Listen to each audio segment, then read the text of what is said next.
update where he stands? Yeah, he's going to get some individual work today, see how he feels. He's progressing nicely, and we'll get some individual work. Don't know about the team stuff yet, but let's see how he is through individual. What about CJ, and what exactly is going on there?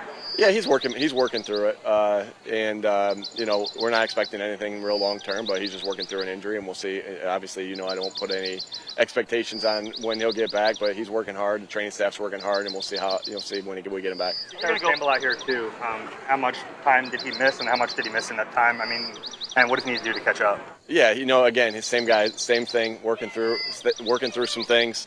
And yeah, I got faith that he's caught up to speed as far as mental reps. How do you go about getting Cooper back involved and making sure he gets enough reps so you guys can evaluate sort of where he's at? Yeah, like I said, I've told you guys before, he's getting a lot of the reps that's in walkthrough on the side. So every rep that happens, he's getting a rep and mentally. But other than that, he's got to get caught up as far as getting his body back ready to go, and he's got to get caught up when he gets team reps and the developmental reps and all the reps that he gets. You got to take advantage of them. What are you doing from the offense out here today? Yeah, every time you step on the field, I've told you guys this, anytime you step on the field, whether it's practice, whether it's a preseason game, whether it's a regular game, you're trying to reinforce your habits, right? Your habits of your fundamentals, your details, right? Your details of knowing what to do and everybody being on the same page. Your details of, tackling, blocking, block destruction, catching the football, ball security, taking the ball away, and then being smart situational football, and then you're trying to show your effort, your relentless effort on every play, your toughness. And so anytime we step on the field, we're trying to reestablish our core values, our habits, because we know our habits is what leads to our results. Nick, welcome to Foxborough. What are your expectations of joint practices today with the Patriots now that you're here? Yeah, again, same thing. Just every time we step on the field, we're trying to get better. We're trying to get better. We get to go against another team, a team that we've had joint practices with before. That I got a lot of respect for Coach Mayo and his staff. So looking forward to going against another team to get good work in on different phases of football. Nick Cantrell talked about a rule about fights. Yeah, no fights. Right, that's what you're coming out here to. You're coming out here to work. And you're coming out here to get good reps. You're not allowed to fight. There's no fights in games, right? You never see big brawls in games, but some reason you see them at practices. And so our job is to come out here and handle ourselves just like a game. Just like if we want our tackling to be sure in a game, our approach out here has to be good. Same thing with our composure. If you want your composure to be good in game, your approach has to be the same out here. Do you have repercussions? Yeah. Vic Fangio talked about how with Quinyon Mitchell, he didn't want to overload him while he's learning two very different positions. In finding the best configuration on secondary, how do you balance putting people in places to learn positions and the limited amount of snaps in preseason to figure that best combination out? Yeah, you say, the limited amount of snaps, we're getting a lot of practice reps, right? And those are game-like for us. So he's getting a lot of work there. Again, we're trying to have people be multiple. He is a rookie, and he's done a good job of it. But obviously, when you playing nickel, playing corner, it is two different positions. So, what we think today might not be necessarily what we think in a week from now. It's all about how he progresses and where he is. Guy keeps getting works with the ones. Is there consideration to seeing Steen at tackle so you have that flexibility on game days? Always want your offensive lineman to have flexibility, especially guys that could be backups, right?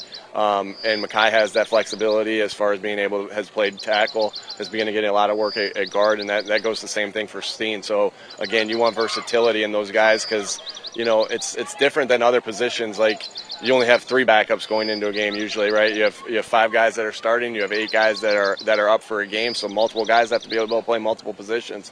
And so that's anybody that's in a role where they even if he, no matter what, you need that extra work and that ability to be versatile. As you start to get to know this new offense that you guys are using, how do you find the balance with using Jalen Hurts' mobility, in the passing game, but also in the running game? Yeah, Jalen's a great player. He's continued to develop on all phases of his game, and our job is to put him in positions to succeed and the things that he does well. And so always are cautious. If we're talking about the run game, we're always cautious with him on that as far as how we run runs, how we protect the runs, the type of runs we do. So we put him in a safe position, and then we also expect him to take care of himself out there and not take those hits that that we know can be detrimental. Rod Mann said yesterday, Matt, y'all on the same page about what you wanted to script out today. What did you guys want to accomplish? And also, you said you gave him some advice for joint practices. We just went over our plan, just like you would with your coaching staff before a practice. We went over it together of what we've done and what the expectations are as far as how you take care of each other. You're getting good work, but also take care of each other. And they top notch. Meeting. They ran the meeting. They're home. They ran the meeting, and it was a great meeting. And we were able to all get on the same page of what we wanted to do and how we wanted to go about this practice. And it's going to be good work for both teams. Did you get a good feel for how your running game is working in these kind of things when you're not tackling? Yeah, of course. Plays that aren't going to the ground, right? When you're in a controlled environment and you're not tackling to the ground, the offensive line's still full go up front. Like, it's still, like, it's just the exception of, like, cutting on the edge or stuff like that. They're full go, so you get a good feel for that. Now, you might not get as good a feel for, the running back would have slipped that, right? Because if you're in an offense-defense meeting, I know Vic's probably saying, no, we would have tackled him there, and Kellen's saying, no, we might have slipped that right there. So that's what you don't get, but working tackling is more with if you're not going to take people to the ground, it's about the approach and getting yourself in position. You can still do that all the way up to the tackle, and then you can do some things that you drill in tackling. So, to be a good run defense, you have to be able to tackle well, and to be a good run offense, you have to be able to break tackles, and it starts up front on both of those things.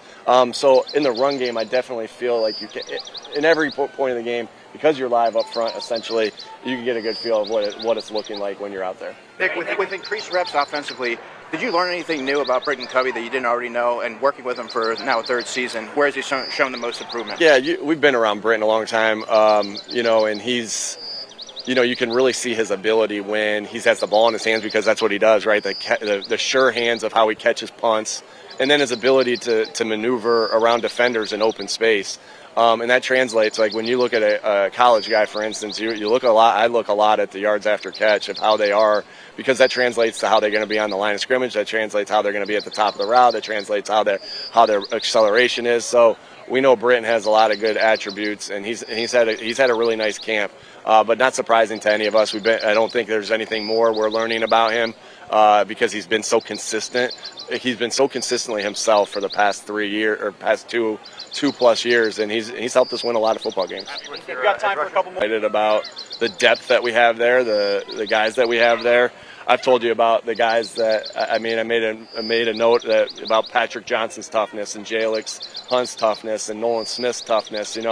BG, we know his toughness and his ability, right? Same with Sweaty, same with Bryce. Like, they're going to get, like, those back-end guys. I'm really pleased with just their toughness, their effort. I don't even want to say back-end guys, those guys that are competing for reps, because they're right in the thick of competing for reps. The other guys are get more pub. I get that, but I'm really pleased with those guys and that entire group. I know we'll continue to develop there. You typically have 3 or 4 of these sessions. You typically have 3 or 4 of these sessions during the summer.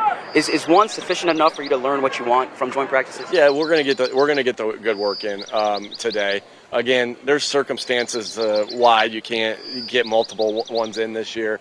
I've told you guys I don't like doing them the week one. I just don't. I personally and I know people do it that time, and that everybody's different, but I personally don't think you have enough in yet to do it, and so at least for us. And so now we're here in week 2, right? And we're coming off a short week, so it would have been hard to get 2 in this week.